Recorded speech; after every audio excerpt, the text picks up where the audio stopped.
Happy Monday to everybody. You already know it's your girl Moochie, straight out the 845 online radio. Shout out to the hottest online radio station in the Hudson Valley, reporting live 845, straight 845 radio, building our own from the ground up. Don't forget, tonight's show is sponsored by Bell Black Label. Remember to shop for the culture. Shout out to my personal clothing sponsor, as well as Carter's Diva Glam Mobile Party Bus.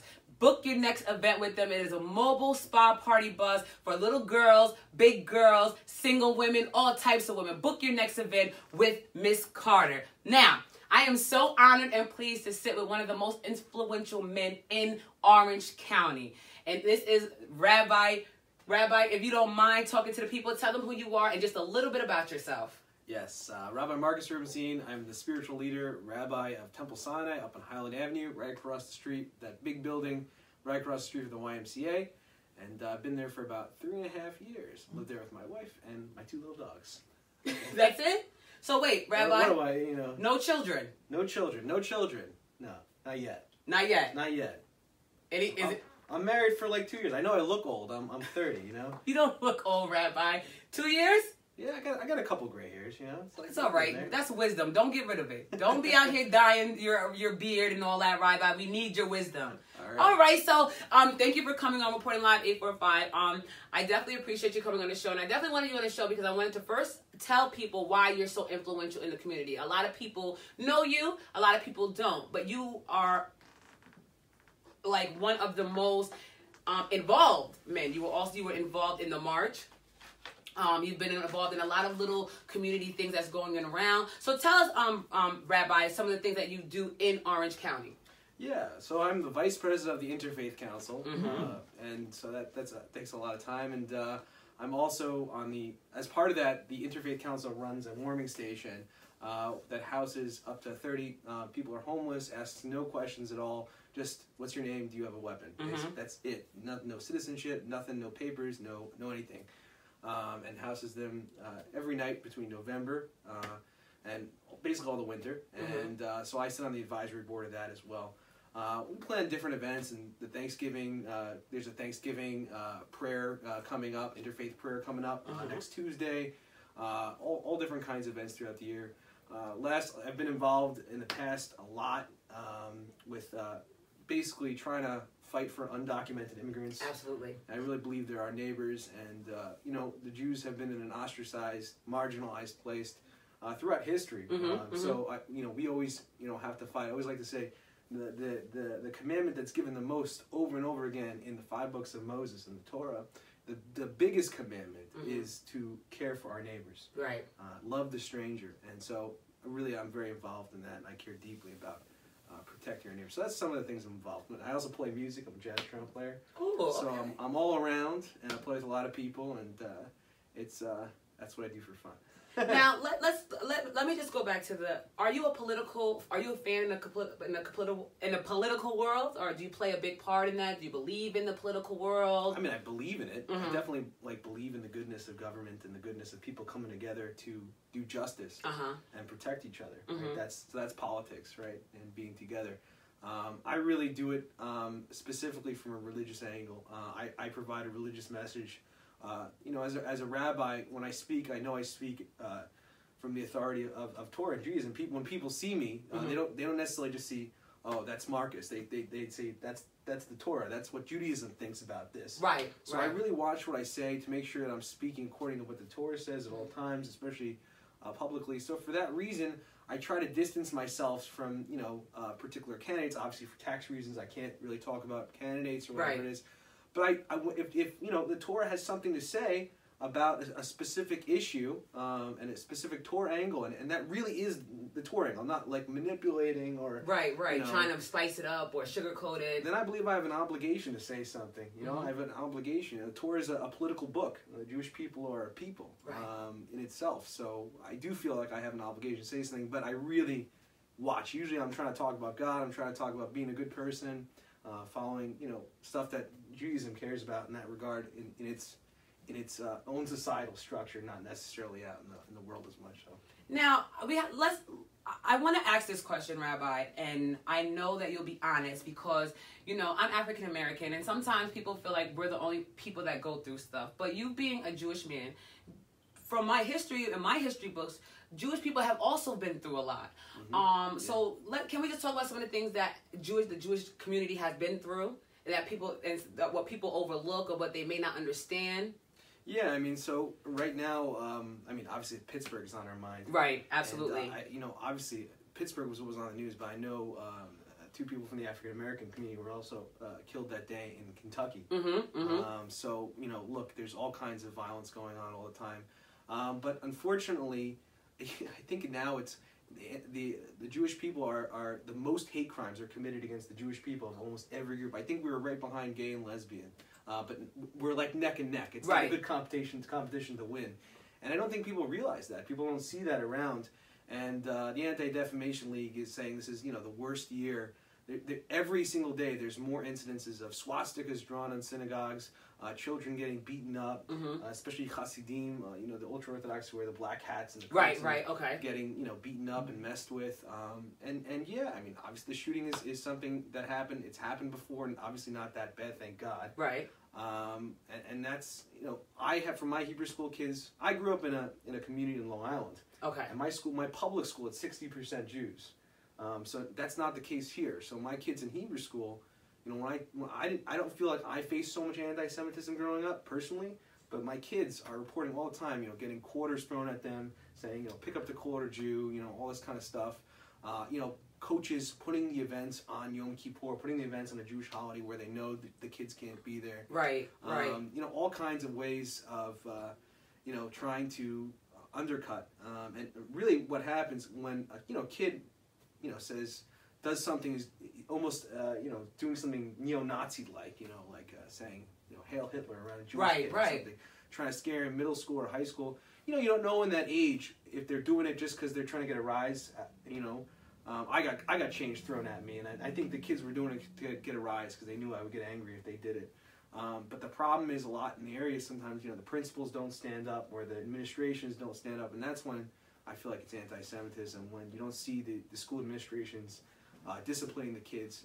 Recently, last year there was a defamation of a cemetery in Florida. Swastikas were drawn all over the Jewish cemetery in Florida. And we're basically almost the only other, there's only a couple Jewish cemeteries. So we're the closest Jewish cemetery, our Temple Sinai in Circleville, our cemetery. So this cemetery in Florida, in New York, Florida, got very badly defamed. And thank God they caught the Warwick High School valedictorian. Who did the defamation. So it's everywhere. Do you, on your, because I know you don't really know, but do you have an idea why the Jewish community is being attacked? Now we've seen it happen, but do you have an idea why it's happening so more often now? Yeah, I mean, look, I think it's certainly being heightened by the rhetoric, from coming out of the White House, the rhetoric that I really feel like as a religious person, I would say that rhetoric and that language that's being spoken is horrible. It's horrible for our country and very divisive. That being said, you know, anti-Semitism has always been around. Anytime that there's division in a country, throughout 2,000 years, you know, 3,000 years of our history, anytime there's internal division with a country, it's always bad for the Jews. Always. Every time. We always get scapegoated for everything. And now we're being scapegoated on the right, and we're being scapegoated on the left. You know, basically, for some reason, people believe that there's some kind of conspiracy where the Jews are the ones who are pulling the strings behind everything. So that's what I was going to ask you, because out of it's always the Jewish community. What is it so wrong about the Jewish community that people just always want to? I mean, obviously, I don't think there's anything wrong about the Jewish community. Right. I mean, I think this is a disease of the mind. Right. A mind virus. You know, people love to scapegoat the people on the margins of society in that regard. You know, look, Jews, we're a pretty successful people. You know, we are like, you know, I think the percentage is like 1% of the population of America, and we hold many Senate seats and House of Rep. Obviously, there's many Hollywood directors. So there are many positions that, thank God, Jews who have worked, you know, from the ground up to do, and with their business savvy and their intelligence, to be able to grow and work hard. And we've achieved a lot in this country, thank God. And this country has treated us very, very well. The Jews are treated better in America than any other country in the history of man. Besides, Israel itself. Right. Absolutely, Jewish countries. So anti-Semitism has always been there. And I think people kind of look at that and they say, these people, they got some in somewhere. They got a connection somewhere. So, we get it on the left, in the extreme left, with, the Jews are pulling strings behind, all the people in charge, and they're the ones to be blamed, and that's a horrible, horrible thing. And on the right side, obviously, we get it because, the racists, like the guy who went into Pittsburgh. That was crazy. The reason he did it is because he was trying to go against an immigrant aid organization that helps Hebrew Immigrant Aid Society, originally started to bring Holocaust survivors and Jewish refugees over from Eastern Europe before that. Now works to help Hispanic people, and helps Black people and all kinds of people, any kinds of immigrants and people on the margins, to integrate to really be in American society and to be helped in whatever way possible. So he was trying to attack that organization because he didn't like the the caravan coming into the country, and he said it was the Jews bringing them, right? That's his crazy ideology. He says it's the Jews' fault that they're coming into the country. They're the ones pulling the strings. So let's get rid of them, and that's what he attempted. Well, he got rid of some. So what I said, I turned it around. I said to my congregation, we had a nice memorial service. All these pastors were there.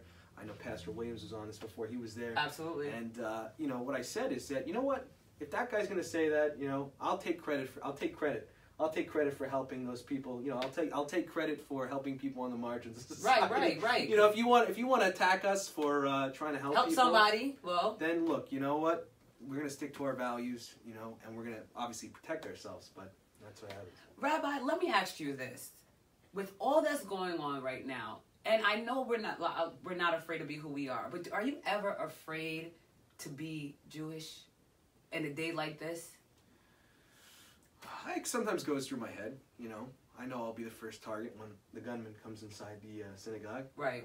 So I it does pass through my head every once in a while, but really I don't feel it. I feel like it's such a small chance that something happens to me. Still, I believe in this country. I believe in Middletown. Honestly, I feel like I'm very involved.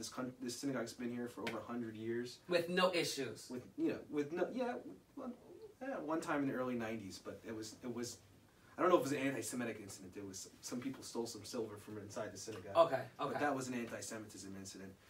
So I feel pretty safe here. I know it. Look, I got a text message from the mayor. I got a text message from the chief of police. The second after the day after, the night of the Pittsburgh incident, after the Sabbath was over for us. It happened on the Shabbos, on Sabbath. And that was really nice. And there's been cops coming every hour, check up on the synagogue, making sure that everyone's been safe. So I feel good. And look, I also feel I walk around with visible signs of being Jewish. I walk around sometimes with my tzitzit sticking out. And I have, strings that are commanded as Jews to wear. And I walk around my yarmulke. I usually don't wear a hat because I want people to see that Jews are here. Right. And that we're nice and we're kind people and there's nothing to be afraid of. And we're here to support everybody and work together. So I feel like I had to represent for my community. Now educate us, if you don't mind, Rabbi, because people say Jewish people. I hear people say Hasidic, non-Hasidic. So can you break that down a little bit to us? And is there a difference, or do you guys believe in different things? So you want to break that down to us a little bit? Yeah, it's a really good question. I think people get this confused a lot. Just as in Christianity, there are denominations. There are some denominations within Judaism, and it's specifically in a response to modernity. You have to understand that Jews lived in their own communities within bigger countries. We lived within ghettos, basically, until about 200 years ago. The countries we lived in kept us together and wouldn't let us own land, wouldn't let us in a lot of different businesses until about 200 years ago, 150 years ago, when Enlightenment happened. And the French and the English and the Americans said, every citizen, regardless of religion, can be a citizen, a full citizen. And so things changed. So the Jews had to respond to a question: what are we going to do? How are we going to be a citizen like everybody else, but keep our unique customs and traditions and laws, which are very intense and very all-absorbing. So there's a lot of responses. There's some Jews who said, you know what? that religion was good for. We'll take the nice ethical ideas of the religion and we'll leave the rest behind. Because we are so excited to be, Germans, French people, English, Americans. So those were Reform Jews. Were really they're called Reform Jews, very liberal Jews who take the Jewish law as an inspiration, but don't feel that they're obligated to follow the law. And those are called Reform Jews. Okay.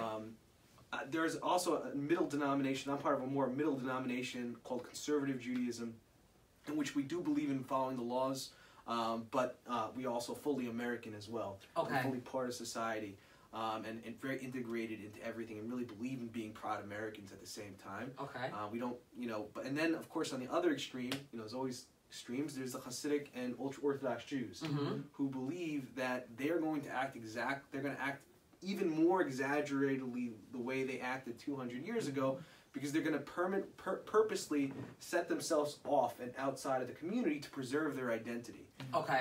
And that's a lot of the reason they do what they do. That's why, the black hat, the coats, and why they look different, is because they don't want to look the same as everybody else, right? They want to preserve the unique identity of their community, and, and it works. I mean, they do preserve the unique identity of their community. And also, of course, since they are very to the right, they're very strict with following all the laws to a T, very, very intense, according to their very, very conservative, conservative with a small c, very to the right interpretation of laws. So, most, the Hasidic Jews in Kiryas Joel and Hasidic Jews that you see with the black coats and the hats or whatever, that's them. And really, they don't really talk to us so much. They consider us Jews. We consider them Jews. We try to be friendly. But since we don't follow the same traditions they do, their rabbis don't talk to us. Their leaders don't talk to us. So you guys wouldn't be fellowshipping in the same synagogues or anything like that? We have very little connection, the Reform and Conservative Jews, to the ultra-Orthodox and Hasidic Jews. We respect them because they're Jews, and we consider themselves, spiritual brothers in that way. But since they are isolated, they isolate themselves from us as well. Right, because we're not part of them, so they separate themselves off from us. So we kind of we care about them, and we know that there's anti-Semitism towards them, so we try to help as much as possible. But we also, they keep their distance from us, right? And we respect that distance as well. Now, first of all, shout out to you and shout out to my last guest because she was Muslim and she got to breaking it down, the laws and the beliefs. So what is it that Judaism, what is that really is? What do you guys believe? I know you said the book that you guys read out. So what is the belief behind this? Yeah, it's a good question. So Judaism is really interesting because most religions are, they're sets of beliefs that people have. Judaism has to fit into that category because we're in America, and that's what people categorize us as a religion. We're really not. We're really more of a peoplehood. Right. We're the people of Israel, in diaspora, and we're spread out around the world. We were kicked out of our homeland, 2,000 years ago by the Romans when our temple was destroyed in 72 CE, and we've been wandering around since then. You read about our history in the Old Testament. Absolutely. Right. That's our history, and we were kicked out. About 50 years after Jesus died. The temple was destroyed, and we were kicked out of Israel by the Romans. Since then, we've been wandering around. And basically, we have the Torah, we have the 5 books of Moses, and we have what a Christian might call the Old Testament. Old Testament, yep. Which is everything, all the different prophets and everything. And we follow the laws that are given in the Torah. So, if the Torah says you keep the Sabbath, we keep the Sabbath. If the Torah says we don't have a light on, fire on the Sabbath, if the Torah says don't eat this, we don't eat this. Except that we have the rabbis. The rabbis were a group that you would call in Christian scriptures the Pharisees. Okay. Okay. And they had a unique interpretation of the law that was passed on from generation to generation. That they took from generation to generation, and it's their interpretation of the law that we follow, and that's all coded and written down in the oral conversations of the Talmud. So, our job is to study the Talmud, which is very, very complicated, the legal discussions of the Talmud. And that is the interpretation of our law, and those laws we observe. So that's the structure. In general, just the basic beliefs. One God, Shema Yisrael, Adonai Eloheinu Adonai Echad is our basic decree. Hear, O Israel, the Lord is God, the Lord is one. Being that, God is one God, and it's our God, just like, in terms of what the Muslims believe in that regard. We're definitely monotheists in that regard. But we believe that God gave us Torah on Mount Sinai, 3,000 years ago, as recorded in the Torah, in the 5 books of Moses, in the book of Exodus. And that Torah tells us how we need to live our life, and specifically how the Jewish people need to live their life. And the reason is that if we follow these laws, our lives will be a blessing, and we'll find meaning in our lives as a people. And if we don't follow these laws, it won't be good for us in that regard. And we have a specific covenant with God. And the reason why I say it's a peoplehood is because we don't expect this from anyone else. We don't really convert. If you want to convert to Judaism, you can, but it's really, in our religion, I reject someone 3 times. They ask to convert to Judaism, I reject them 3 times, as is our tradition. Just to say, you really have to want, and then it's a 6-month process of intense learning and education. And if they don't come in any part, then they don't become Jewish. It's a very, very intensive thing. So we don't get a lot of converts, and the Jews historically have never tried to convert people to their religion. That's so not usually, if you're in Judaism, you were born into it. Exactly. Okay. By your mother. It actually goes to the mother's line. Oh, okay, Yeah, okay. If your mother's Jewish, you're Jewish. So even if you don't believe in anything, you don't believe the Torah, you don't believe in God at all, right? You're still Jewish as long as your mother's Jewish, which is why I say we're a people, right? If you don't believe in Christianity, you're not Christian. Right. If you don't believe in what Muslims believe, you're not a Muslim. Right. Right? But if you don't believe in anything that Jews believe, but your mother is Jewish, you're Jewish. You're a Jew, just as much as any other Jew. Wow. Yeah. Now, we're ignorant. I'm ignorant, and society's ignorant to certain things. So I know people had some questions, and we want to clear some things.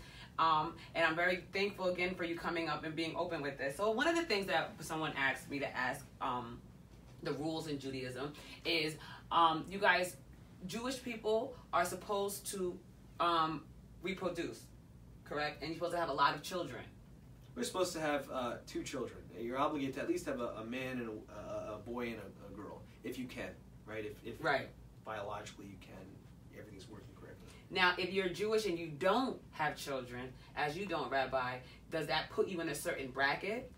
I wouldn't say it puts me in a bracket. It's a mitzvah, so we have 613 mitzvot, and those are what mitzvah means, commandment. Okay. And the rabbis our teachers basically went through the Torah and counted every time God said, you should do this or you shouldn't do this. Okay. So it's one of those commandments.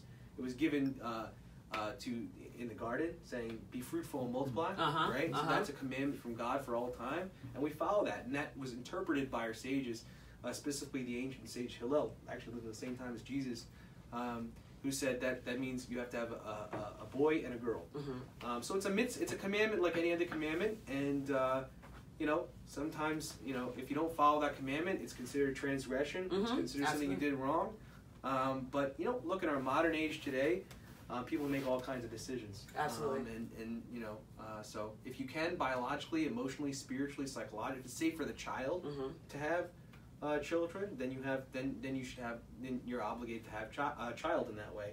But if it doesn't fit any of those brackets, I wouldn't advise you to have a child. Right, right. So we plan on having children, but just not quite yet. Not right now. Not right now. We're enjoying our youth. I don't blame you. I got kids, but I'm young. I'm older than you, Rabbi. Yeesh. Now the next thing I know someone asked a question. I have this question: is I've never seen an Hasidic woman in pants. Yes. Yeah. Are Jewish women allowed to wear pants? No, not really. Okay. So I'm just trying to think of the right way to explain it here. It's so in the Jewish religion, traditionally, according to our halacha or our law, halacha is the same meaning as Sharia in Islam, by the way. Okay. So it actually means Sharia and halacha both mean walking, the way we walk. Okay. It's Islam and Judaism is actually very close. Yes, very. And I just want to say shout out to Bishop Williams and Bishop King for my ministerial teaching, because when a lot of stuff he's talking, I learned this in minister and training class. So thank you guys for your teaching. Go ahead. There you go. Trying to keep sexually pure is something very important according to Jewish law, and what that means is having sex only to someone you're married to. Right. And only under marriage. And that's very important. And there's an understanding in Jewish law and Jewish tradition that men sometimes aren't always the best in that regard, and sometimes I say it unfortunately because our movement doesn't maybe follow this as much. Said the way we should handle this, besides men keeping their hands to themselves, is that women should cover up and try not to look sexual. So that for that reason, pants are in the Hasidic women take this very seriously. It's called the value of tzniut or modesty. Okay. So they wear non-form-fitting clothing. They actually, most time you don't actually see their real hair when they even have their hair. It's a wig a lot of the time. And they cover their hair because the sages believed that the hair was beautiful, was the thing that made a woman beautiful. They cover their arms usually at least up to here, and that's really part of Hasidic culture and ultra Orthodox, because our movement in particular, we follow all the laws of Judaism except laws that ostracize women or any kind of gay and lesbian and ostracize anyone. Right. We don't believe in any of that. So we believe our moral compass is really important, not just the law. So we say, my wife, for example, wears pants and a shirt because she has full rights to decide what she wants to wear, and she should make that decision, not religious law or whatever it is in that regard. So that's what we follow. There's also idea in traditional Jewish law that women should wear women's clothing and men should wear men's clothing. Yes. So pants are considered men's clothing. I don't know where, okay. I don't Right. In Scotland they wear kilts. But this is their understanding of the law. It's not my understanding of the law, but that's why I'm not ultra Orthodox, right? That's why I look the way I do. Right. You are the conservative. Yeah, we're in the middle. We're like we're moderates. Yeah. Moderate. Okay. It's called conservative, but it really means moderate. Now, last but not least, with the question from the people, and I remember the Sabbath is on Friday night, sundown. To Saturday night. Sundown. Yep. What is in that time of preparation, in that time of Sabbath? What goes on? It's a good question. Really good question. These are good questions. Wow. And these are just off the top of the head. It's good. You're good at what you do. No, it's basically we pray on Friday night. We come to the synagogue, and in order to prepare for Shabbat, since a lot of us don't use electric, we don't drive, we don't do anything having to do with our jobs. There's tons of different rules of what we can't do. We can't cook. We can't certain kinds of cleaning. We can't carry our things around. Basically, you kind of turn yourself off from anything, around besides your local community and what you see in front of you. So you actually have really great conversations with Shabbat because you're not on your smartphone or your whatever. You're really connecting. So in order to do that, you have to cook a lot. So we cook a lot before. We're cleaning the house. It's very important to clean the house before. So I come home from work around noon. I clean our house. I have my tasks I do. And cook. We usually have people over on Friday night, guests. If you ever want to come over Friday night dinner, you're welcome. So you can have company on Sabbath? Yeah, we invite all kinds of people over. Okay. Anybody can come over. You just gotta, if you're a Jew, you have to follow the rules of the religion. Right. If you're not Jewish, you don't have to do any of that. So it's only Jews really have to do it. Basically, once Shabbat starts at sundown, we go to synagogue, and we have about an hour-long service. We say a bunch of psalms and blessings of God. We have a beautiful dinner, and then we go to sleep. And then we wake up in the morning, and we have another prayer service. Our prayer service is in our synagogue, is 9:15 to 12, 3 hours long. It's a long service, all in Hebrew, but I give a sermon in English, and I try to. A lot of people don't know Hebrew, so I try to mix in a lot of English stuff as well. And then we have a nice lunch in the synagogue, and then we just hang out. The reason not to have kids, I take nice naps in the afternoon, and I read a lot. Reading is a very big part of Judaism. I take a book with me everywhere I go, so I'm studying the Holy Scriptures and studying religion, and I give sermons both Friday night and Saturday morning. Okay. That's what we do. Now, and that's a good time to rest and get to know, and that's family time, correct? Yeah, it's restart. You hit the restart button, you know what I mean? And everybody else's life keeps going on and on and on and on. You never get a rest, but with us, no matter what's happening, everything shuts down. And, everything starts over, and you kind of come back to who you are. And yeah, you have these nice family dinners on Friday night, or if you have friends over too, that's really nice, and Saturday for lunch as well. You have really nice meals with your family. So now, before I ask the next question, I just want to ask about this. What is the meaning behind Friday and Saturday for the Judaism community? It's a good question. The meaning is, just as the Torah says, as the Genesis in the first and second chapter say, the first chapter, is that God created the world in 7 days. That's right. Right? Specifically worked and did it in the 6 days, and God rested on the seventh day. And as you see in the Torah, if you look at in specifically the language that the Bible uses, how did God say, let there be a day? There was night and there was day, one day.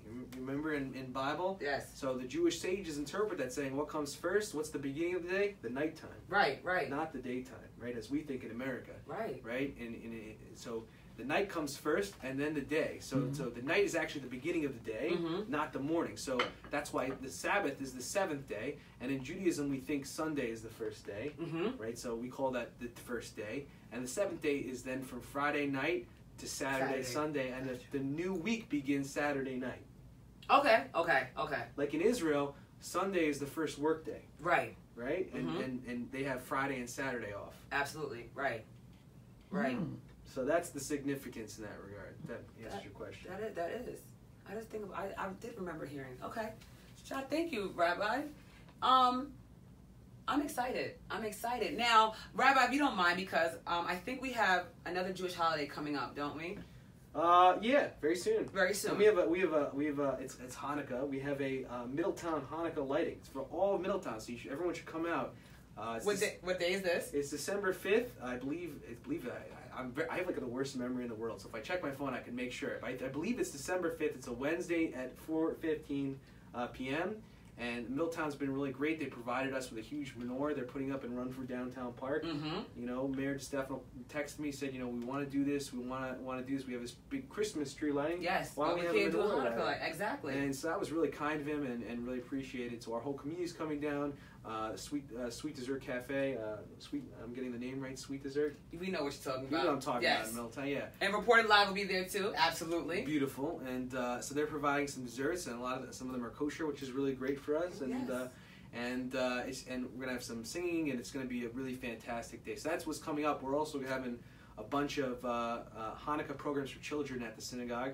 They were having a Hanukkah kids band from New York City come up, who's really good with kids. And after that, at our synagogue, they're coming up and they're going to be playing at our synagogue. We have a nice theater there, and having a big meal for everybody. Home Depot's coming to our synagogue the Sunday afterwards, and they're building menorahs out of like Home Depot stuff. I don't know.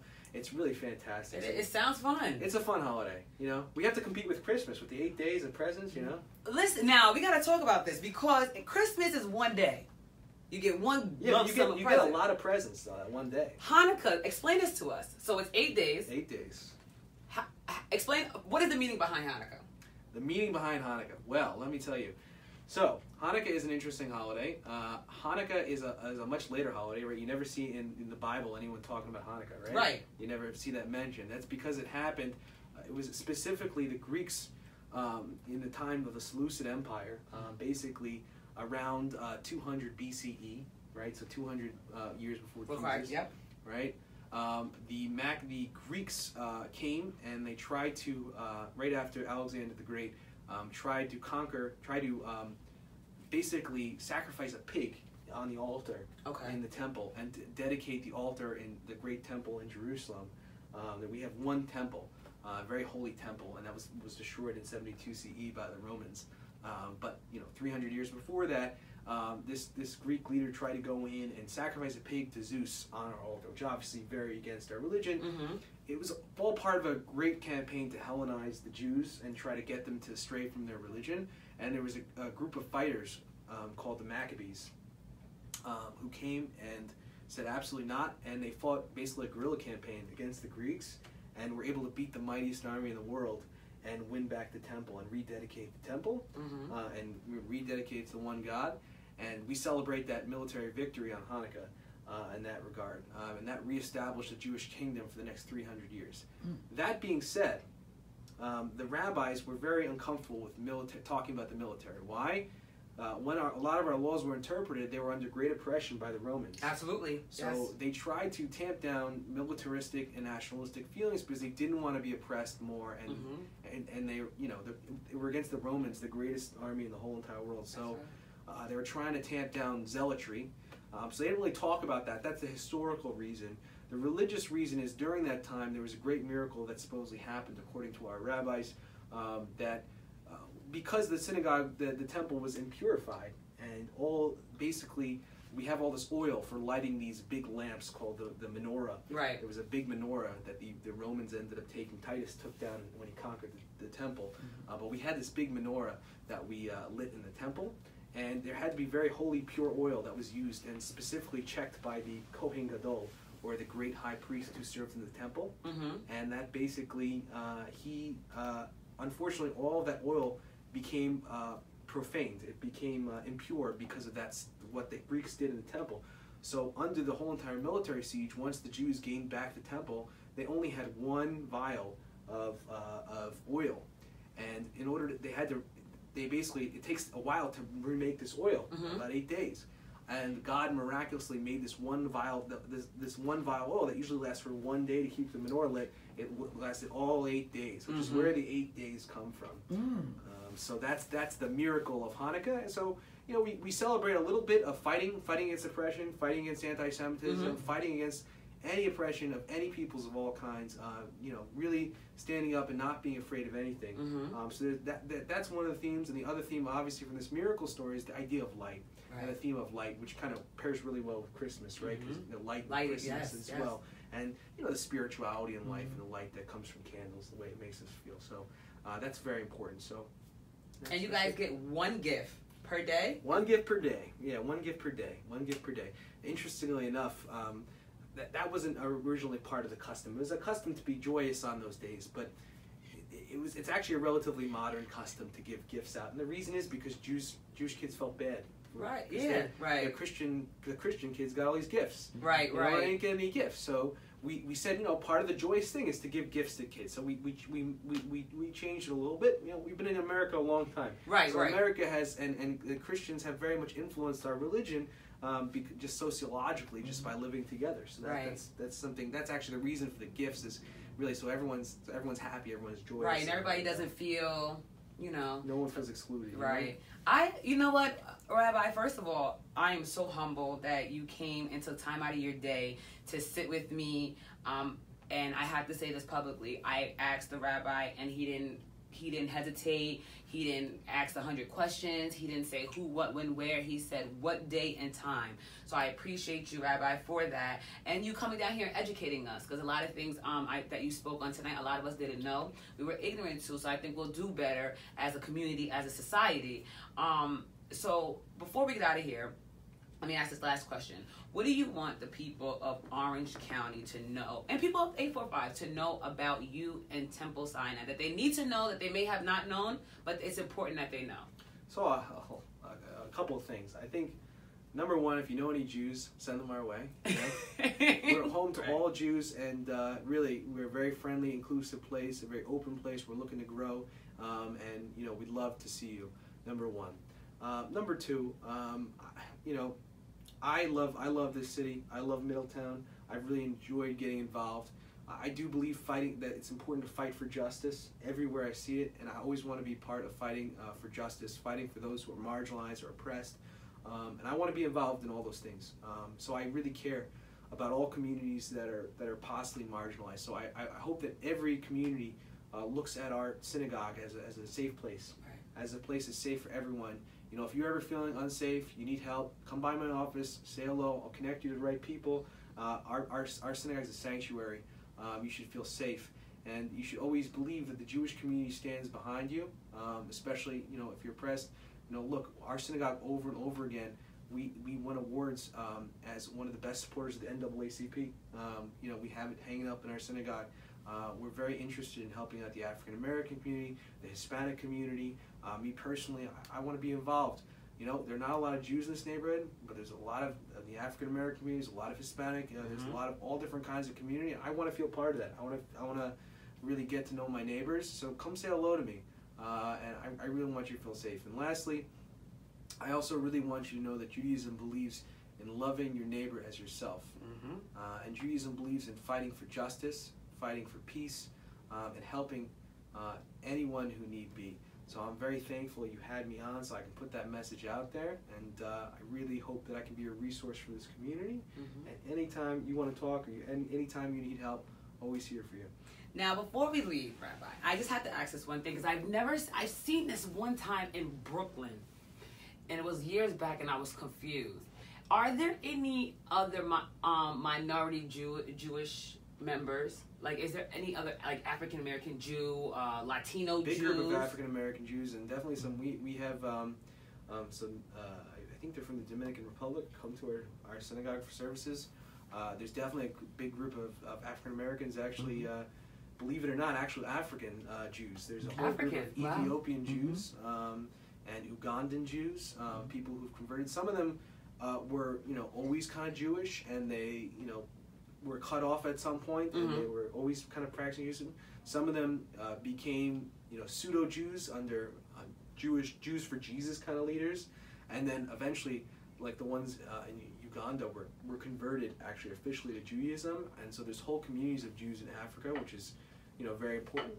And Ethiopian Jewish immigrants were a huge immigrant to Israel. They're a very big minority group in Israel, and so that's a very important group in Israel. And you also see some from the black community converting to Judaism. So you see that, you do see that.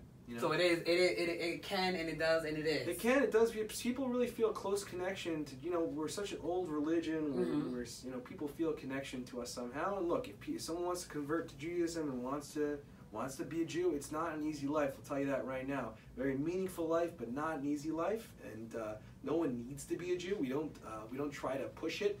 But if someone does want to convert, then we're always, obviously, we try to open arms. We try to let that happen with being truthful about the obligations of being a Jew and how hard, and the anti-Semitism we face throughout all of our history. So, and of course, now and going forward in the future and all that. So hopefully everything changes, and we learn as a community, as a country, as just a people to come together and unify, if not for us, for the next generation that's coming. So, and I believe that's going to happen sooner than later, hopefully, but I believe that's going to happen. Rabbi, I'm so humbled you came on my show. I'm so excited to know you, to have met you, to have worked with you in the streets with the people. Before we get out of here on Reporting Live 845, all I need you to do is let people know when your services are, and any other contacts where they can find you, any other things that you want them to know about, Temple Sinai, anything that you have coming up again that you want to remind them about, anything you want the people to know. We got a lot going on, obviously. There's just so much going. You can check our calendar online. Anytime you want to contact us, our telephone number is 845-343-1861. You can contact me either on Facebook or look me up on Facebook, Marcus Rubenstein, or you can email me at mrubenstein@TempleSinaiMiddletown.com. We obviously have all these amazing Hanukkah events for family coming up. The menorah lighting on the 5th at 4:15, and the Hanukkah concert coming up. We also have a wonderful preschool, by the way, and it's not a Jewish preschool. It just happens to be housed at Temple Sinai. It's an amazing preschool housed in our building. It's a really fantastic. The kids got great grades on all their tests.